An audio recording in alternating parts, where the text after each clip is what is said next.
Dear friends, आज हम लोग देखेंगे कंटेम्प्रोरी इंडिया एंड एजुकेशन के अंतर्गत जो आता है, ये यूनिट 1 में ही आता है, directive principle of state policy. ये डीपीएसपी के नए भी नाम से भी जाना जाता है। तो इसी तरह से आपको पता ही है, संविधान जो है, संविधान में 395 अनुच्छेद, 22 भाग और 12 अनुसूची है वर्तमान में। अगर बात किया जाए भाग में, तो भाग 1 में राज्य एवं उनके राज्य केंद्र और राज्य उनके क्षेत्र है, भाग 2 में नागरिकता है और भाग 3 में मौलिक अधिकार, जबकि भाग 4 में राज्य की नीति निर्देशक तत्व हैं। उन्हीं के बारे में हम लोग आज डिस्कस करेंगे। ये हम लोगों के सिलेबस में है, DPSP, directive principle of state policy. तो चलिए देखते हैं। राज्य की नीति निर्देशक तत्वों का उल्लेख संविधान के भाग 4 के अनुच्छेद 36 से 51 के में किया गया है। संविधान निर्माताओं ने यह विचार 1937 में निर्मित आयरलैंड के संविधान से ग्रहण किया है। 1937 में जो आयरलैंड में संविधान बना था, उसी से वहाँ के ही संविधान से, आयरलैंड के संविधान से ही ये राज्य के नीति निर्देशक तत्वों को लिया गया है, जो कि अपने संविधान के भाग 4 के अनुच्छेद 36 से 51 में उल्लेखित है। तो आगे देखते हैं। इनका उद्देश्य जो है, लोक कल्याणकारी राज्य का निर्माण है, ना कि पुलिस राज्य, जो कि उपनिवेश काल में था। जैसा आपको पता ही है कि जब हम लोगों का देश गुलाम था, तो उस समय पुलिस राज्य व्यवस्था था। पुलिस यहाँ का प्रशासन देखता था, ना कि जनता। जो कि अभी जो है हम लोगों का जो संविधान है और देश का जो शासन व्यवस्था है, वो लोकतंत्रात्मक है। इसमें जो है जनता के द्वारा चुना गया सरकार है। लोकतांत्रिक व्यवस्था को बोला भी जाता है। जनता के द्वारा, जनता के लिए, और जनता के जो चुने हुए प्रतिनिधि हैं, उनके द्वारा शासन किया जाता है। उन्हीं को लोकतांत्रिक शासन व्यवस्था बोला जाता है, जो कि हम लोगों के देशों में भी वर्तमान में है। आगे देखते हैं। इनकी दशा एवं दिशा के आधार पर इन्हें 3 व्यापक श्रेणियों में बांटा गया है। पहला जो है समाजवादी है, गांधीवादी है और उदार बुद्धिजीवियों में विभक्त किया है। जैसा कि आपको पता ही है कि गांधीवादी की कौन सी योजना थी, गांधीवादी मॉडल जो है किस पे आधारित थी, उन सभी के बारे में हम लोग आगे डिस्कस करेंगे। तो तत्काल देखिए कि नंबर 1 में जो समाजवादी सिद्धांत, उनके बारे में डिस्कस कर लेते हैं। लोक कल्याणकारी की अभिवृद्धि के लिए सामाजिक, आर्थिक और राजनीतिक न्याय द्वारा सामाजिक व्यवस्था सुनिश्चित करना और आय, प्रतिष्ठा, सुविधाओं और अवसरों की असमानता को समाप्त करना, ये समाजवादी सिद्धांत के अंतर्गत आता है। ये अनुच्छेद 38 में है, समाजवादी सिद्धांत के अंतर्गत। और जैसा कि आप लोग को पता है और हम लोग भी जानते हैं कि भाग 4 में जो है नीति निर्देशक तत्व है, उसमें से 35 से लेके 36, मतलब 35 तक तो मौलिक अधिकार ही हैं, 36 से लेकर 51 तक जो है राज्य के नीति निर्देशक तत्व, उनको बारी बारी से हम लोग देखेंगे। और इसी अनुच्छेद को 3 भागों में हम लोग बांट दिए हैं, समाजवादी, गांधीवादी एंड बुद्धिजीवी के स्तर पे 3 भागों में बांट के देखें। और सबको बारी बारी से हम लोग देखेंगे अनुच्छेद, जिसमें कि अनुच्छेद आगे पीछे भी हो सकता है, तो आप लोग घबराइएगा मत, क्योंकि लास्ट में सभी अनुच्छेद को क्रम वाइज हम सजा के उपलब्ध करवा दिए हैं, ताकि आप लोग एग्जाम में अच्छे से लिख पाएँ। तत्काल हम लोग देखते हैं इन 3 भागों में बांट के। पहला भाग जो था समाजवादी, उनमें देख लिए कि अनुच्छेद 38 में क्या है, कि अनुच्छेद 38 में जो है, लोक कल्याणकारी की अभिवृद्धि के लिए सामाजिक, आर्थिक और राजनीतिक न्याय द्वारा सामाजिक व्यवस्था सुनिश्चित करना और आय, प्रतिष्ठा, सुविधाओं और अवसरों की असमानता को समाप्त करना, ये अनुच्छेद 38 में है। अब अगला अनुच्छेद देखते हैं, 39 में क्या है। अनुच्छेद 39 में है, पुरुषों और स्त्रियों के लिए जो है समान कार्य के लिए समान वेतन। कोई पुरुष जो है, कहीं देखते होंगे आप लोग, पुरुष के लिए ज़्यादा वेतन, काम एक ही करता है, लेकिन पुरुष को ज़्यादा वेतन और स्त्रियों का कम वेतन दिया जाता है। लेकिन ये नीति निर्देशक तत्व में ऐसा नहीं है। इसमें कहा गया है अनुच्छेद 39 के तहत, अगर कोई स्त्री या पुरुष कोई कार्य करते हैं या समान कार्य करते हैं, तो उनको समान वेतन भी दिया जाए। समान न्याय एवं गरीबों को निःशुल्क विधिक सहायता उपलब्ध करना, ये भी अनुच्छेद 39 के क में वर्णित है। अगला देखते हैं, काम पाने के लिए, शिक्षा पाने के लिए और बेकारी, बुढ़ापा, बीमारी और निरुत्साहकता की दशाओं में लोक सहायता पाने के लिए पाने के अधिकार को संरक्षित करना, ये अनुच्छेद 41 में है। इसमें काम पाने, शिक्षा पाने और बेकारी जो ये सब जो होता है, इसके बीमारी, बुढ़ापा बीमारी के अधिकारों को संरक्षित जो किया जाता है, उसमें अनुच्छेद 41 में इसका वर्णन किया गया। अगला पॉइंट देखते हैं, 4th नंबर पॉइंट में है काम को न्याय संगत और मानवोचित दशाओं का तथा प्रसूति सहायता का उपबंध कराना, ये अनुच्छेद 42-42 में है। और 5वां पॉइंट को देख लेते हैं, तो उद्योग के प्रबंध में कर्मकारों के भाग लेने के लिए कदम उठाना, ये अनुच्छेद 43-43 के ए में व क में वर्णित है। 6 नंबर पॉइंट में है कि पोषाहार स्तर और जीवन स्तर को ऊंचा करना तथा लोक स्वास्थ्य का सुधार करना, ये नीति निर्देशक तत्व के अंतर्गत आता है, जो कि अनुच्छेद 47 में इसका वर्णन है। अब देखते हैं दूसरा मॉडल जो है सिद्धांत गांधीवादी का सिद्धांत गांधीवादी मॉडल जो है, उन पे देखते हैं कि इसमें कौन कौन सा अनुच्छेद है और गांधीवादी का मॉडल किस मॉडल पे था, उसके बारे में देखते हैं। गांधी जी के सपनों को साकार करने के लिए अनेक विचारों को निर्देशक तत्वों में शामिल किया गया है। पहला अगर देखा जाए तो ग्राम पंचायतों का गठन, जैसा कि हम लोग देखते हैं कि आजकल ग्राम सभा, ग्राम पंचायत और ये पंचायत समिति है, नगर निगम है, मतलब गांधीवाद का जो था सोच और गांधी जी का जो सोच था वो था कि अगर गांवों को विकास कर दिया जाए तो देश खुद ब खुद विकास कर जाएगा। तो उनका जो था कोई भी शासन के लिए वो पहले गांव से शुरू करना चाहते हैं, तो उसी में दिया गया है, गांधीवादी मॉडल के बारे में वर्णन किया गया है। तो इनको देख लेते हैं। पहला जो है ग्राम पंचायतों का गठन और उन्हें आवश्यक शक्तियों प्रदान कर स्वयं सरकार की इकाई के रूप में कार्य करने की शक्ति प्रदान की गई है, ये अनुच्छेद 40 में वर्णन है। दूसरा पॉइंट में है ग्रामीण क्षेत्रों में कुटीर उद्योगों, व्यक्तिगत या सहकारी के आधार पर कुटीर उद्योग को प्रोत्साहन देना, यह अनुच्छेद 43 में।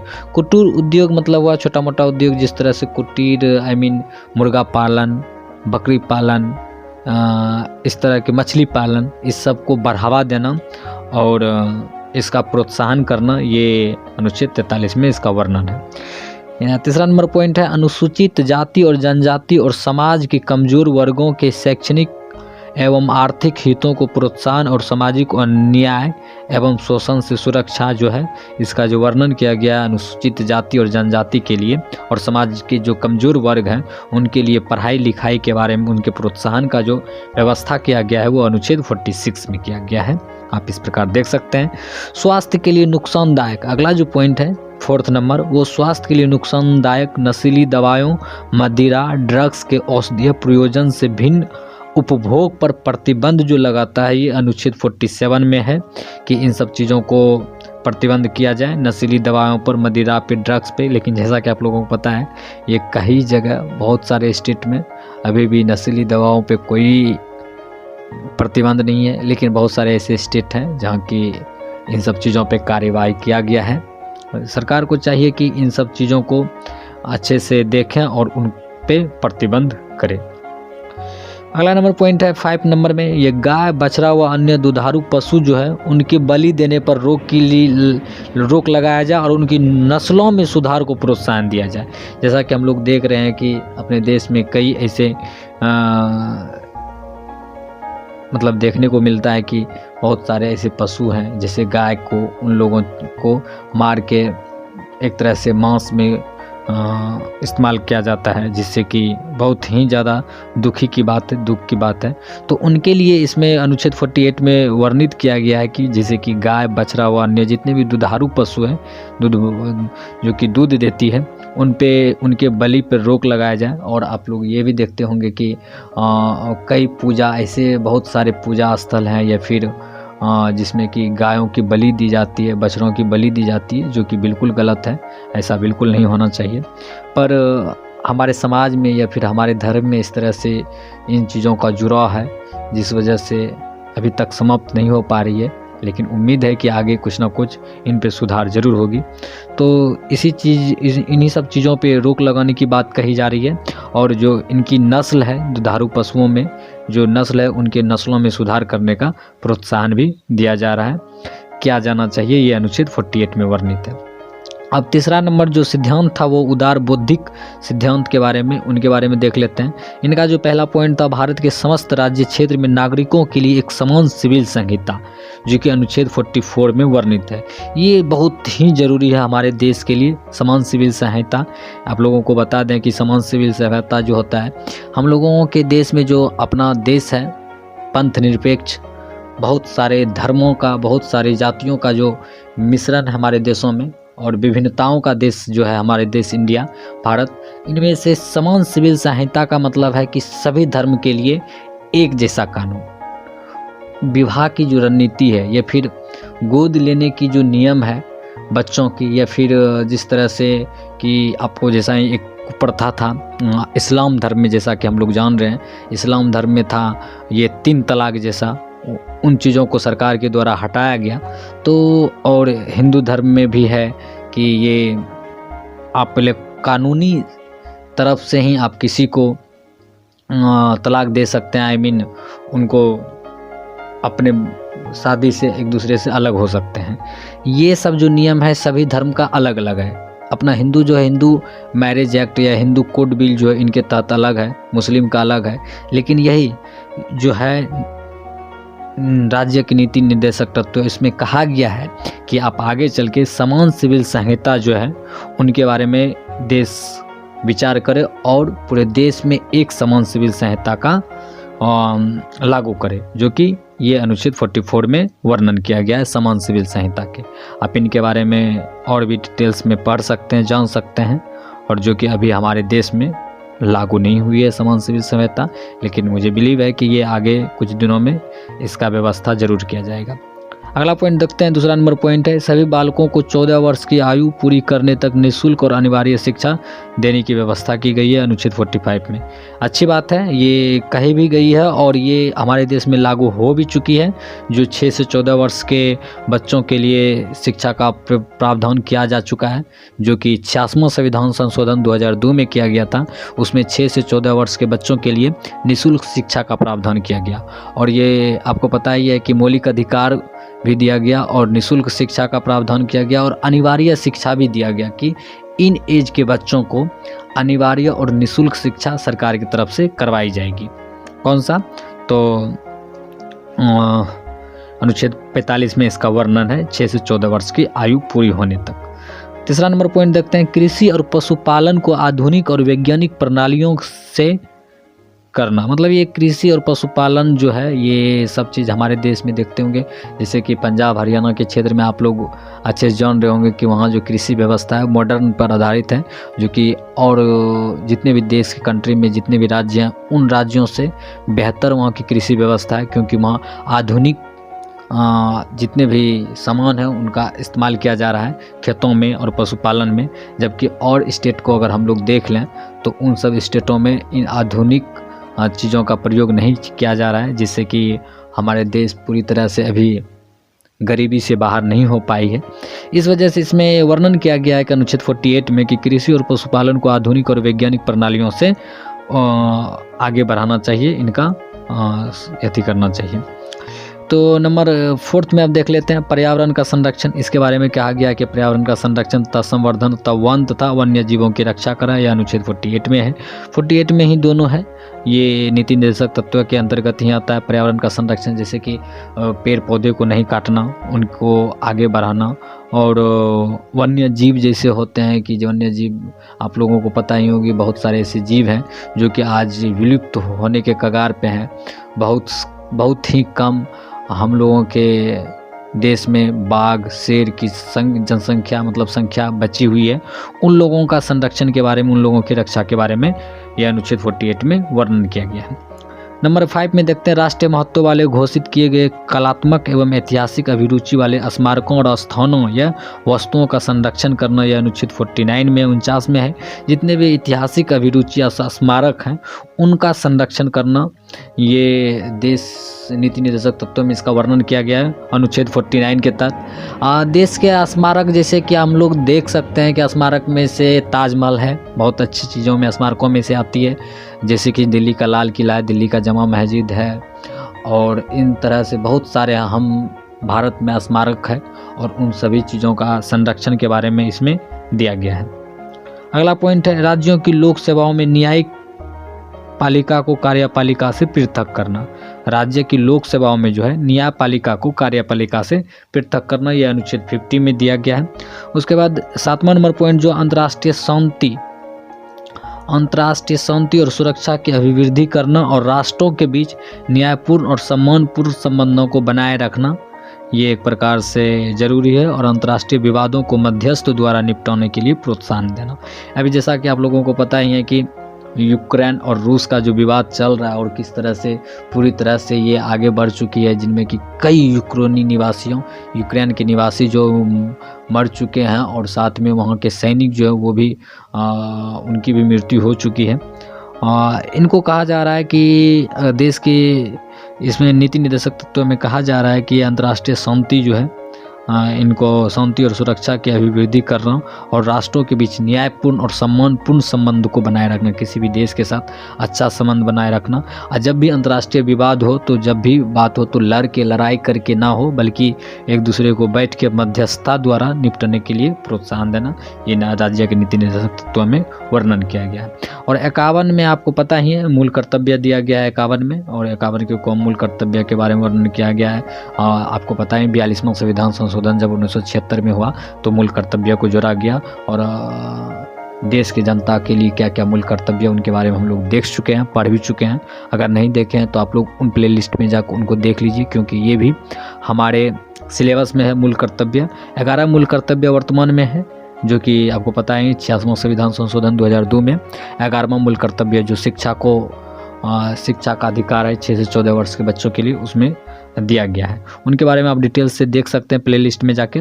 अगला देख लेते हैं राज्य के नीति निर्देशक तत्व के सभी महत्वपूर्ण अनुच्छेद, उनको क्रम वाइज देख लेते हैं ताकि आप लोगों को अच्छे से इनके बारे में जान पाएँ। 36 में जो अनुच्छेद 36 में इसमें राज्यों की परिभाषा है, और 37 में जैसे कि हम सभी अनुच्छेद को डिटेल्स में हम लोग अभी जस्ट देखें हैं तो हम सोचेंगे कहीं अभी जो है बहुत ही कम समय में इनको डील करने का कोशिश करेंगे, क्योंकि इसको अच्छे तरह से हम लोग पहले अभी जस्ट देख चुके हैं।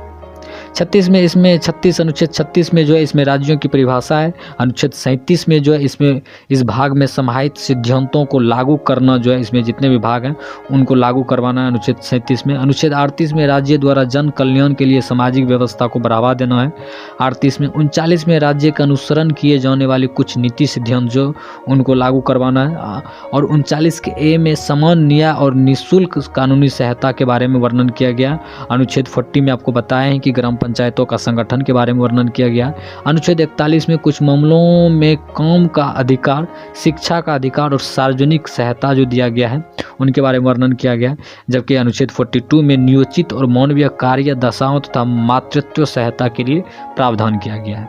43 में तो कर्मचारियों को निर्वाह वेतन आदि, जैसा कि हम लोगों का भी तुरंत पढ़े हम लोग जैसे कि देखें कि स्त्री हो या पुरुष हो समान कार्य के लिए समान वेतन मिलना चाहिए, उनके बारे में 43 में दिया गया। 43 ए में उद्योग के प्रबंध में कर्मचारियों को सहभागिता के लिए दिया गया, वर्णन किया गया है। 43 के बी में सहकारी समितियों के प्रोत्साहन के लिए वर्णन किया गया है। 44 में नागरिकों के लिए समान नागरिक सहायता, उनके बारे में अभी डिटेल्स में हम जाने क्या होता है समान नागरिक सहायता। 44 में इसका वर्णन किया गया है। 45 में बाल पूर्व देखभाल तथा 6 वर्ष से कम आयु के बच्चों को शिक्षा, इनका 45 में वर्णन किया गया। और 46 में अनुसूचित जाति जनजाति की जो कमज़ोर हैं उनको प्रोत्साहन, उनके लिए कुछ विशेष प्रावधान करने की, उनके हितों को बढ़ावा देने के लिए उनका वर्णन किया गया। 47 में देख सकते हैं पोषाहार का स्तर बढ़ाने, जीवन स्तर सुधारने तथा जन स्वास्थ्य की स्थिति बेहतर करने के संबंधी सरकार का कर्तव्य है 47 में। 48 में 48 में कृषि एवं पशुपालन का संगठन है। 48 के ए में पर्यावरण संरक्षण और संवर्धन तथा वन एवं वन्य जीवों की सुरक्षा है। 48 के ए में है अभी जैसा कि हम लोग अभी पढ़े यहाँ अंतर्राष्ट्रीय शांति और सुरक्षा, ये जो है अनुच्छेद 48 के ए में है। उसके आगे हम लोग 51 में है, ये अनुच्छेद 51 में है, थोड़ा सा मिस्टेक हो गया बोलने में। ये जो है अंतर्राष्ट्रीय शांति और सुरक्षा जो अभिवृद्धि करना और मध्यस्थता द्वारा निपटाने का प्रोत्साहन जो ये अनुच्छेद 51 है, जबकि 51 के क में जो है मूल कर्तव्य है। ठीक है, अब लास्ट में देख लेते हैं 50 में न्यायपालिका और कार्यपालिका से अलगाव के बारे में व्यक्त किया गया और 51 में अंतर्राष्ट्रीय शांति और सुरक्षा के बारे में प्रोत्साहन देने का बात किया गया है। ये वीडियो आप देख के बताइएगा कि कैसा लगा और कमेंट बॉक्स में अपनी राय ज़रूर दीजिएगा। और साथ ही एक नया सीरीज आने वाले हैं, सभी तरह के नोट्स इस चैनल पे प्रोवाइड किया जाएगा। और अगर आप इस चैनल से जुड़ते हैं तो आपको जितने भी है ज्योग्राफी है, फिजिक्स है, पॉलिटी है, उन सभी को शॉर्ट्स नोट में PDF फॉर्म में आपको उपलब्ध करवाया जाएगा। बशर्ते आपको उन PDF को एक बार YouTube पे ज़रूर देखना पड़ेगा, क्योंकि शॉर्ट जब नोट्स बनाया गया है तो नोट्स में सिर्फ इम्पोर्टेंट पॉइंट को ही हाईलाइट किया गया है जो एग्ज़ाम पॉइंट ऑफ व्यू से इम्पोर्टेंट है। आपको यही कि एक बार देख के फिर उनको नोट्स बना लेना है, जो कि एग्ज़ाम जब नज़दीक आ जाए तो सिर्फ बहुत ही कम समय में आप रिवाइज कर पाएँ। तो अगर आप लोग चाहते हैं तो कमेंट ज़रूर करें, और अगर ऐसा चाहते हैं तो हम ज़रूर चाहेंगे कि उन सब पे वीडियो बनाएं और आप सबके लिए नोट्स प्रोवाइड करें सभी सब्जेक्ट का। अगर अच्छा रहा तो करंट अफेयर्स का भी नोट्स मंथली वाइज अपलोड की जाएगी। तो आज की वीडियो यहीं समाप्त होती है। Thank you so much.